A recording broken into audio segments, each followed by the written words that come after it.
അടുക്കളയിൽ നമ്മുടെ രാവിലത്തെ ജോലിയൊക്കെ തുടങ്ങി. അപ്പോൾ രാവിലെ നമ്മുടെ പ്രധാന പണിയെന്ന് വെച്ചാൽ കാപ്പി ഉണ്ടാക്കലാണ്. അപ്പം രാവിലെ ഉണ്ടാക്കുന്നത് അപ്പമാണ്. കടലക്കറി ഇന്നലെ ബാക്കി ഫ്രിഡ്ജിൽ ഉണ്ടായിരുന്നു, അതൊന്ന് ചൂടാക്കി എടുത്ത്. അപ്പോൾ അതിന് ശേഷം പിന്നെ എല്ലാവർക്കും കഴിക്കാൻ കൊടുക്കലാണ്. പിന്നെ അതിന് ശേഷം കഴിക്കാൻ കൊടുത്തു. പിന്നെ അതിന് ശേഷം നമ്മുടെ പെരയ്ക്കാവ് എല്ലാം തൂത്ത് വൃത്തിയാക്കി. അപ്പോൾ ഒരു 2 റൂമും എല്ലാം വൃത്തിയാക്കി. അപ്പോൾ നമ്മുടെ കുറച്ച് പ്ലാസ്റ്റിക്കും പേപ്പറും ഒക്കെ ഉണ്ടായിരുന്നു.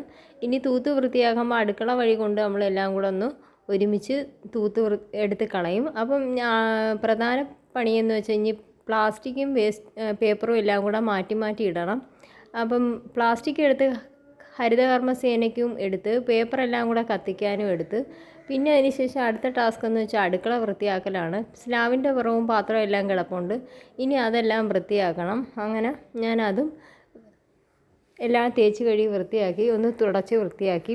അപ്പോഴത്തേക്കും നമ്മൾ അടുക്കളയും വൃത്തിയായി, പാത്രങ്ങളും എല്ലാം അതാത് സ്ഥാനത്ത് അടുക്കി വെച്ച്. അപ്പോഴത്തേക്കും ഇന്നത്തെ രാവിലത്തെ പകുതി ജോലി തീർന്നു. ഇനി ഉച്ചത്തേക്കുള്ള